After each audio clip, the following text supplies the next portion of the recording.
Venezuela condemns new U.S. threats and sanctions against the Bolivarian Republic. Campesinos take to the streets in Guatemala to reject electoral fraud. And Jamaica celebrates 57 years of independence from Britain. Hello and welcome to Telesur English. I am Estefania Bravo. This is from the South. Today we begin in Venezuela, where the Foreign Minister Jorge Arreaza has said that new U.S. sanctions issued in cooperation with the Venezuelan opposition serve as an attempt to sabotage the ongoing talks, which are being mediated by Norway. They are ambushing, attempting to implode the dialogue process which is being held. President Nicolas Maduro just yesterday ratified, and it is in a communique which was published this morning, that nothing and no one, not 1,000 Trumps, not 500 Boltons, not 400 Pences, not 300 Pompeos or Marco Rubios or Abrams or Guaidos, will succeed in getting us to walk away from the dialogue table, which we are attending in good faith, with concrete proposals, in order to achieve a permanent dialogue and political agreements with the Venezuelan opposition to guarantee peace and stability in the country. Arreaza also stressed the effects of the sanctions on the procurement of medicine and health needs for Venezuelans, calling the supposed protections for medicine under Trump's order a lie. It says here that the sale and procurement of medicine is protected. That's a lie. Because how do you buy things? If you need a medication and you go to a pharmacy, and let's say it's Barrio Adentro, which gives it to you free of cost, if you go to a pharmacy in the capitalist world to buy a medicine, you have to pay. You either pay with cash or with a credit card, a debit card to pay. Venezuela doesn't have access to those, nor to electronic forms of payment, or to transfers. We are unable to use the financial mechanisms of the international banking system. It's part of the blockade. The president of Cuba, Miguel Díaz-Canel, was quick to publicly respond to the new aggression, saying that the move comes as the U.S. government acts in a cowardly manner in blocking Venezuelan assets, calling it robbery and brutal cruelty, which we should not allow. And Venezuela's representative to the United Nations, Samuel Moncada, has also responded to the latest threats and new U.S. sanctions imposed on the Bolivarian Republic, condemning the illegality of Washington's actions at the UN office in New York. Today, we are sending letters, two letters, one to the Security Council and one to the Secretary General of the UN. In those letters, we ask, first, we relate the series of aggressive and hostile actions of the United States government, particularly President Trump's administration, against Venezuela, and very serious and dangerous in severity and gravity. First, President Trump's last Friday threatened Venezuela with a naval blockade and with a quarantine. These extreme, extraordinary actions are established in Article 41 of the UN Charter only if are authorized by the Security Council, only. And they are authorized by the Security Council only if there are threats to peace, breaking of the peace, or a clear case of aggression. We have none of these cases. We have no authorization of the Security Council. We have no evidence of Venezuela breaking the peace or threatening the peace or even attacking anyone. But without these requirements, the United States, without any regard for international law, is threatening with a quarantine and a naval blockade against Venezuela, threatening with fabricating a famine in a Latin American country just for the purpose of imposing its imperial interests. Gun control demonstrations have been taking place in the U.S. as a response to the latest mass shootings, which claimed the lives of at least 31 people over the weekend. Our correspondent in Washington, D.C., Jorge Gestoso, has more. Demonstrations here in Washington facing the Supreme Court requesting tougher laws regarding the control of guns, something that President Trump didn't address in his speech yesterday when he was mentioning the massacres in El Paso and Dayton, Ohio.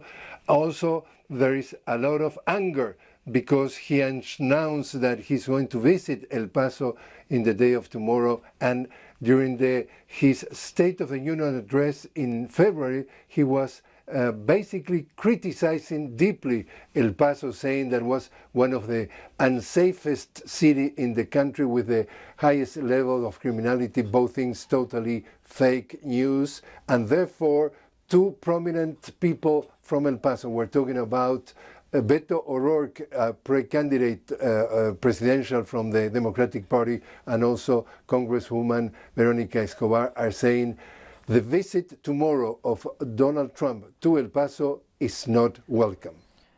Coming up after the break, communities in Peru come together to reject the Tía María mining project. Stay with us.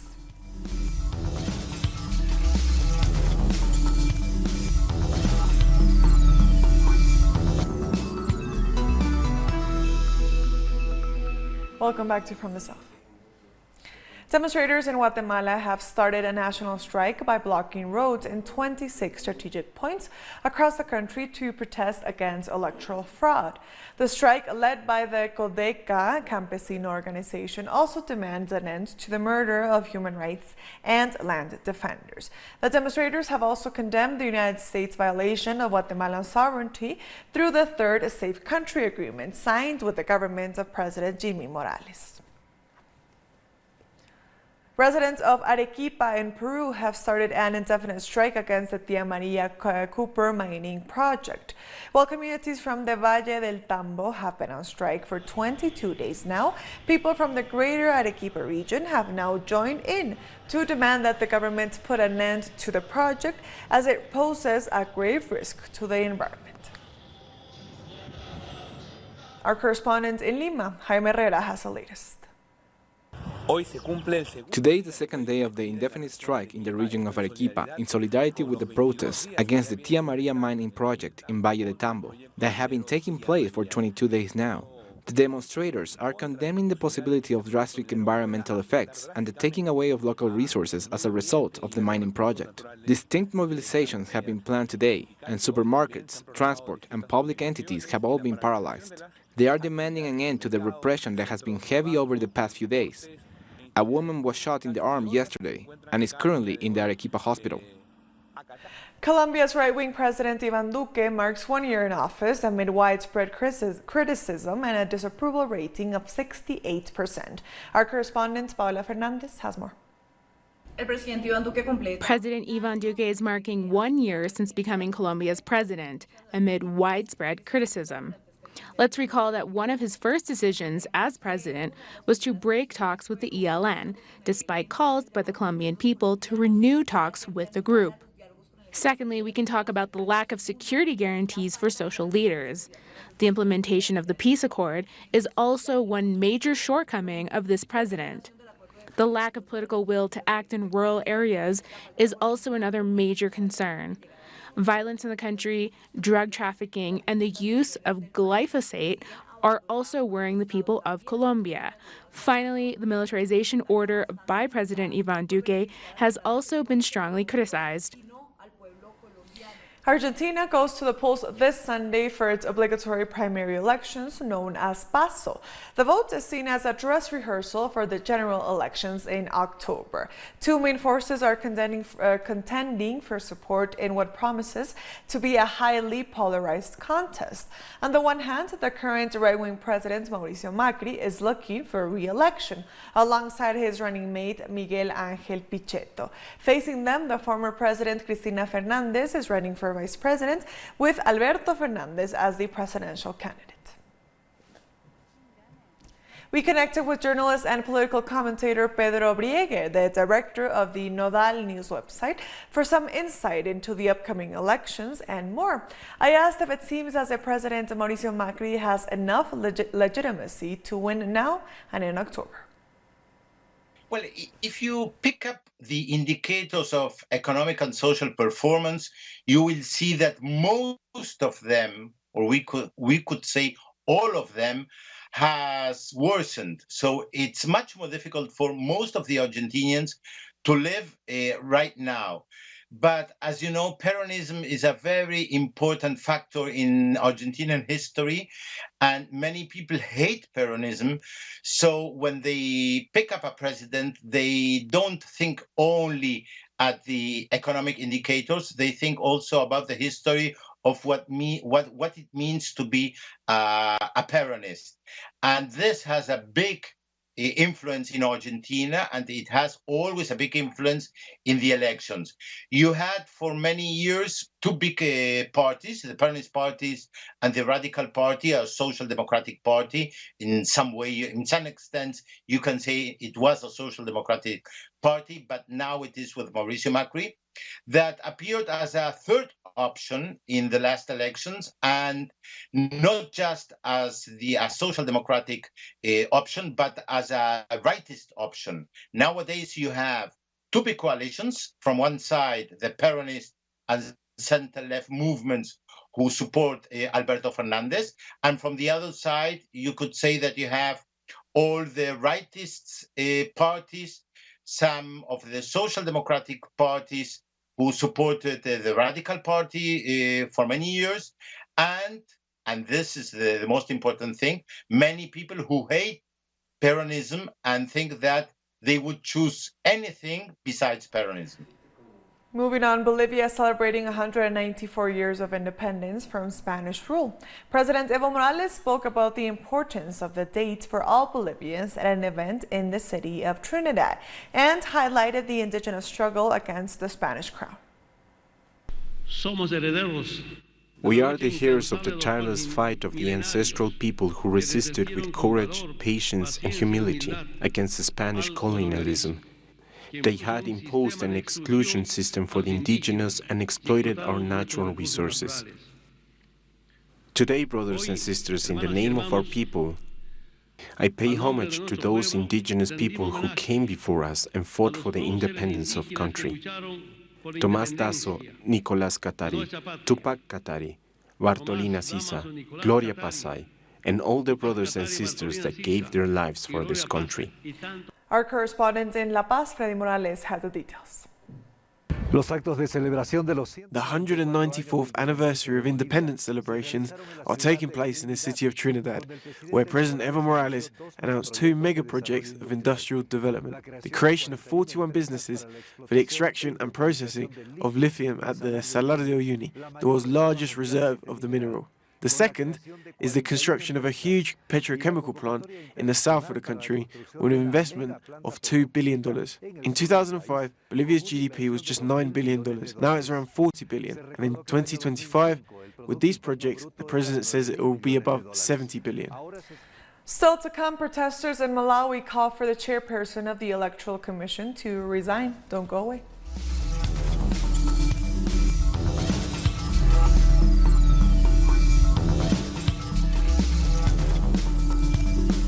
Back from the south.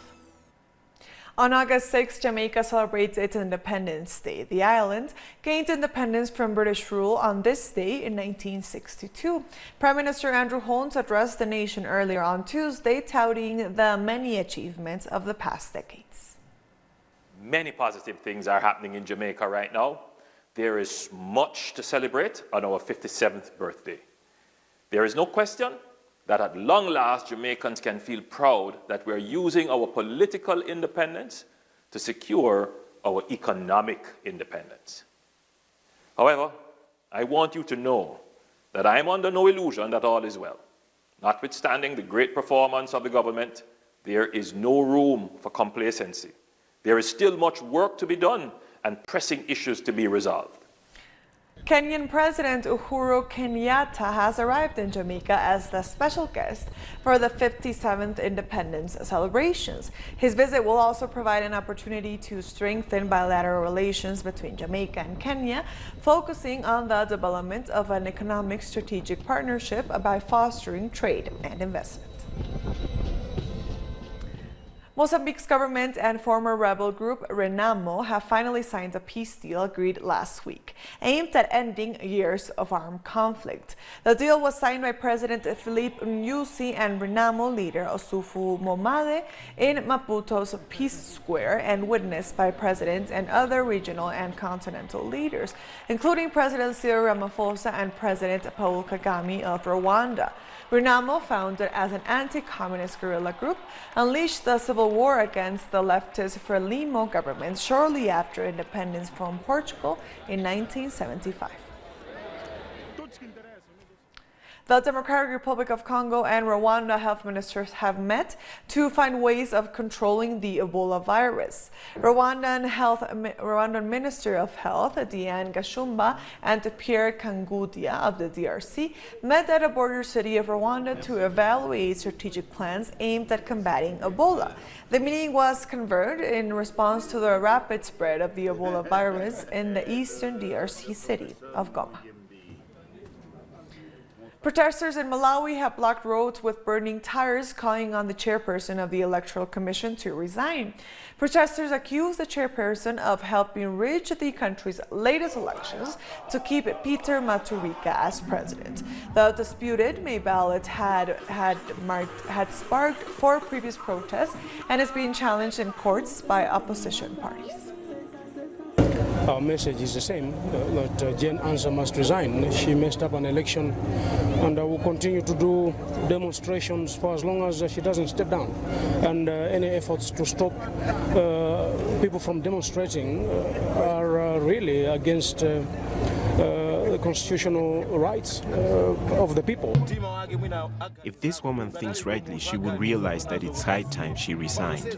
All this is happening because she messed up the elections. We cannot, as a country, suffer because of just one person. The elections were messed up. Indian-occupied Jammu and Kashmir has entered a second day of a communication blackout. On Monday, India cut off all major services to deter protests after it annulled the region's semi-autonomous status. A ban on public gatherings of more than 4 people is also being enforced as armed police patrol the city. A curfew has also been established while a number of regional leaders remain under house arrest. At this time, my wife does not have medicines. I need to get medicine, but there are not medical facilities open.